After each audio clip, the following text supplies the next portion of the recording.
That's a great question. I was playing with Lita Ford, 93 or something, or maybe even 92. We were opening up for Kiss. They were on our plane and all that stuff. Now that I'm thinking of it, I think I have footage of it. Rock, metal, prog, and everything in between.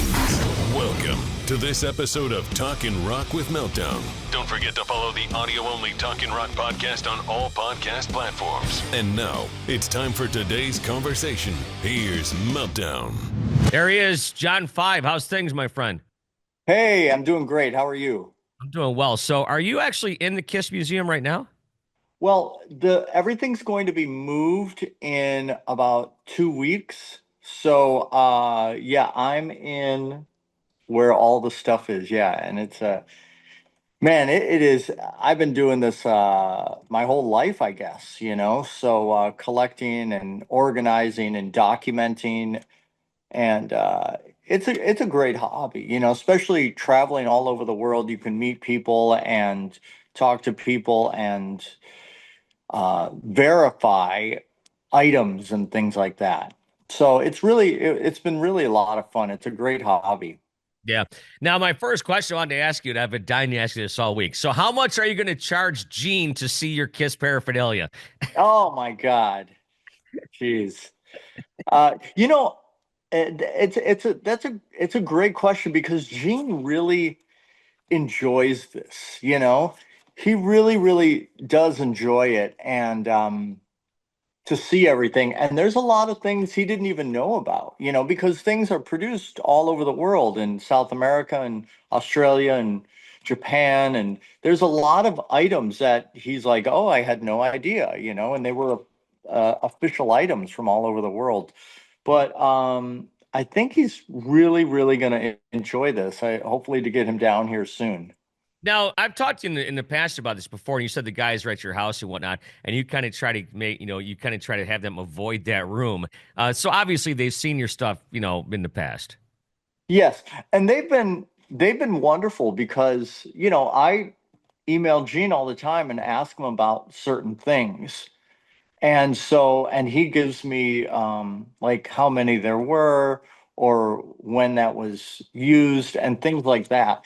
So they've been a great help. Ace and Peter have been amazing too, just to get things from them and talk to them about certain items and when did you get this, and so everything is being documented and talked about because it's history. Because if this was, you know, a lot of the stuff I got from other people, obviously, so maybe a lot of this stuff would be thrown away or just not even thought about because, like let's say my dad worked for the Bee Gees or something. And I'm like, well, what am I going to do with it? I like the Bee Gees, but I don't want to keep all this stuff. So I'd probably just, give it away or do something like that. So it's wonderful that it's a good majority is under, in one collection. Yeah. So I, obviously it's kind of crazy to say, but you've been to Gene Simmons's house, as we all saw on his reality TV show. He's got a gigantic collection as well, right? Yes, he's got a gigantic collection. I mean, it's Gene Simmons, of course. It's the guy. But here's the difference between my collection and his collection. Like the collection you see in Vegas. Everything here is from 73 to 83. So I don't go past 1983. There's not one thing in here that is past the date of 1983. So, and those are the Aucoin years. That was when they were under Bill Aucoin management. And also when they took off their makeup at Creatures of the Night. So, because I had to do a cutoff. So, and Gene's is, everything. It's every era. So this is, I mean, there's things in here that are, I mean, just it's priceless, and it's like it's crazy, and there's things in here that are so hard to get from all over the world. So it's a great opportunity to come hang out, and you get to hang out for like 2 hours, and I walk you through everything and talk to you about everything. And um, I'm excited, and people are excited. Tickets have been just roaring, so it's great. So I'm super excited because no one's ever done this before. And I was like, well, I'm gonna, give it a shot and see what happens. And people have just gone crazy for it. So I'm super happy about it. Yeah, ironically, one of my friends just opened up a place down in Monroe. Of course, you grew up here and stuff. You know where that is. But he opened up a place. It's called the Greatest Wrestling Collection, and he has been collecting wrestling stuff forever. And it's kind of similar to what you're doing. It's like you make an appointment, and he walks you through this. He's got thousands of pieces of memorabilia, autographed, all sorts of stuff. I think, I love that. Even though, let's say I'm not the biggest wrestling fan, but I would love to see that. I would love, because I love having a collection takes so much hard work and passion and time. So anything like that, like I could watch somebody's collection on anything, stamps, and it's interesting to me. But I think that's wonderful. I mean, I'd love to check that out in Monroe. Yeah. Yeah, Monroe. Hey, so let me ask you about this. I don't know if I've ever talked to you about this. So obviously you grew up a huge Kiss fan. I mean, that story's been told a million times. So what do you remember the first time you met the members of Kiss, or did you meet them all at the same time or here and there? I remember I went down to meet I was so little. I was probably, I don't know, 14 or 13, and I went to go Kiss were playing at Kobo or Joe Louis, one of the two. And I wanted to meet my heroes, and I was waiting at the Pontchartrain Hotel. Is that still around? Yeah, yeah, yeah. So I was waiting at the Pontchartrain Hotel. I'm just a little kid, skipped school and kind of preppy and all that stuff. And I'm the only one in the lobby. Wait, And so, or like so internet I'm, stuff. So how did you know they were staying there? you use your best judgments. I'm no detective, but like, you see the tour buses and whatnot. Gotcha. So I was waiting there all day, all day. Hopefully, he'll come down and have something to eat or go get coffee or who knows, one of the guys. So here comes Gene Simmons. He was walking out of the bus into the hotel. And I had my originals booklet. I'll never forget this, my originals booklet. And I said, Mr. Simmons, Mr. Simmons. And he walked right by me. I'm this little kid, a little kid. And he gets in the elevator. And I was like, screw this. So I get in the elevator too. And he's standing there like this. And I have my booklet and my little marker. And I can't, now this is a true story. This is a true story. I can't believe I'm going to tell this. But he goes, the elevator opens to his floor and he goes, you want me to sign that? And I go, no, it's okay. Isn't that great? True story. I don't know what it was. I was just so like upset that he wouldn't I was no threat. I was just a little kid. And I was just upset, that he didn't, just stop and sign. I was waiting there for like 5 hours. And he goes, you want me to sign that? And I was like, no, it's okay. And the elevator's shut. So I'm not sure what year that came out. I think I know what you're talking about, but is that in your collection? That Origins book? The originals. Yeah, it is. I mean, I have multiple books from all. Yeah, I have that, a ton of them from my personal collection. A lot of the stuff is when I was growing up. I got my sister's boyfriend worked at Warner Brothers in California because she lived in California. And he had the Hotter Than Hell display, but it was an advertising destroyer. And he sent it to me, and I still have that. And I think, things and it's not in the best condition. I could have upgraded, but it was mine when I was a kid. And I think that's what was special about it. Well, that's the thing too. It's like I have, me. I like to collect records and whatnot. I could go on Discogs all day long and have records sent to my house, but I want to find them. I want to have a story about them. I just don't want to say, well, I ordered this one in the mail. Yeah, I mean, I'm on Discogs all the time. I have there's I I'm such a completist, and I'm trying to get records every variant from different plants they were made, or different like little things, everything. So I have like, a little over 900 Kiss records from all over the world. Wow. Yeah, I've got about 900 altogether. Um, Yeah. so what was the first time you met Paul and Ace and Peter? Okay, let's see, the first time, God, that's a great question. When I met, oh, I met, okay, so I knew the guys. Oh, I know. I was playing with Lita Ford, and this was like 93 or something, or maybe even 92 or something. And we were opening up for Kiss. And I met them then. They were on our plane and all that stuff. And I think I have footage of it. Like, now that I'm thinking of it, I think I have footage of it. They're in the plane and all that stuff. Yeah, funny, funny, funny, funny. And I met Peter the first time, and I was friendly with, from that time on. I stayed friendly with Gene and Paul, and when they were rehearsing for something, they had Peter there.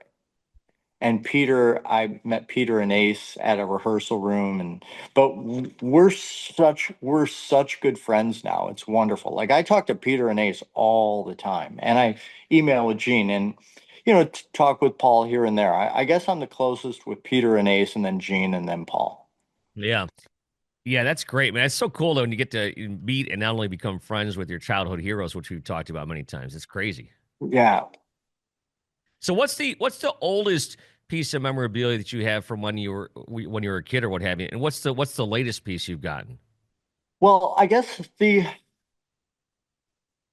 let's see. I guess the oldest, I have Ace's belt from before they even had a record deal, and they were just, I think it was like their sixth show or something. I don't know how many shows they did.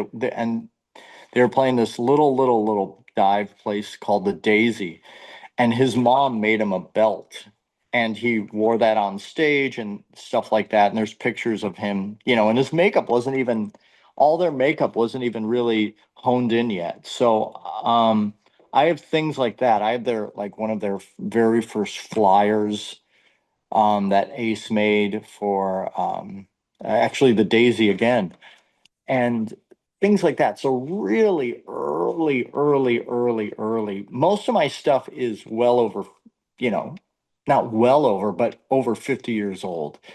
And the latest thing I got, oh, I know. And it doesn't sound like exciting, but it's super exciting. So there was this bumper sticker, and it's big. It doesn't even look like a bumper sticker, but it's a bumper sticker, and it's advertising Kiss coming to Canada in 19, I think it was 70, like 76 or something. I gotta just double check, but it has the dates and all that stuff. So I mean, to save a bumper sticker that's 49 years old, and who would save it all those years and maybe not just throw it away? And then what else I got? I got a Love Gun display, because they had many multiple displays, and this would hang in like Harmony House or things like that. And a lot of times those got thrown away because they were, bringing in new records, and they would just throw away the displays. But so those are the latest pieces I got. Yeah, those are cool things to collect. I think I asked you about this before. I'm not sure. Did you see the show at Tiger Stadium here? No, Okay. but a true story. God, when was that? Was What that was the date on that? Do you know? It was June of 1996. Yeah, that's right. I didn't go. I was on the road, I think, with Katie Lang, and I was so bummed. I was so bummed. That like crushed me. But I did get to go. Um, I saw them in New York, in Connecticut to be exact. And of course, I know the guys, and I was at rehearsals for those shows. But still, even they didn't have their makeup on or anything, so I never saw them in makeup. And so I'm driving to Connecticut to go see them. And this is the first time I'm going to see them in makeup. And I was late, and Doc McGee goes, "Go through that curtain, go through that curtain. They're right on there. They're right over there. They're just about to go on stage." And I go, and this is, of course, way before meet and greets or anything. And they go through that curtain, and they're just about to go on. And I go through the curtain, and there they are, all in their garb with the makeup and everything, and they're massive. And they grab me, and they're all messing around with me, and we're taking pictures and stuff like that. And I have pictures from that, and it was because I was so shocked, because I never saw him in makeup before. I think And I think I might have seen it. Is that was were some of those pictures in the video for your museum? exactly, yeah, there's a picture like they're, I think Peter's grabbing me or something like that. Yeah, that's it. And that's the first time I saw them with their makeup on. And weirdly enough, that was the first show I ever saw with them having makeup on. Yeah, I think the I got a picture with them in 2009 when they played the last time at Kobo, and it was kind of funny because I just happened to be talking to their manager and the photographer guy who I know came running by. And he's like, "Meltdown, we're doing pictures." Took me back there, and of course, this is probably a paid meet and greet. I don't even know, but I was the first guy, and the photographer, like I said, is a friend of mine. He's telling Paul Stanley who I am. I'm like, dude, he doesn't care. Just take the picture. I just wanted a picture with Kiss in their makeup. That's hilarious. Listen, man, he doesn't care. Shut up. That's funny. Just take the picture. And of course, Gene and Paul are standing behind me, and you know me, I'm not very tall, and and their stuff it's like up to here. Yeah. But it Yeah, was that's just great. such a cool moment. But well, that's cool, man. So that opens up in May, and if anyone Yeah. in Southern California, we'll link to the website and everything, and you can we'll throw the video on here and stuff. And man, it sounds like a lot of fun for any Kiss fan. Yeah, it's a blast. It's all throughout the month of May. It's going to be in Los Angeles, and people are coming from all over the world. So it's been incredible, and I've had a lot of my friends, celebrities come and just look at everything, and they're like, "Oh my God," and so it's going to be a lot of fun. It's going to be a lot of fun for me as well, and I don't know, it might be the first and last time that I do it, and it's just something very special. Yeah. Well, let's switch gears, talk about a few other things here before we cut you loose. I just happened to see this as I was walking to work today, but today's the 43rd anniversary of Randy Rhoads. Just give me your thoughts on Randy. Well, I mean, Randy was, an anomaly. He just had this style that nobody really had before. And it was kind of like, how can like I describe it? It's kind of like if you like the invention of like the microwave, and you're like, "Oh wow, look at this. This is so different." Or like an electric car, you're like, "Whoa, this is so different." And that's how Randy was to millions of fans, me included. I just loved his style. It was very unique, and he had classical, of course, in there. And you could tell he was just obsessed and so dedicated to the guitar. Not only such a incredible guitar player, but such an incredible songwriter too. I mean, to go in and you have Black Sabbath, and so it's not like Randy came in and they sounded like Black Sabbath. It They took a totally different direction, Yeah. than Sabbath. And I mean, Randy reinvented the wheel. If you think about it, he totally reinvented the wheel. It's unbelievable. Like coming out with Crazy Train, like I think that was their first single. I mean, that riff Mhm. is will never die. That riff will be as will be popular forever and ever and ever.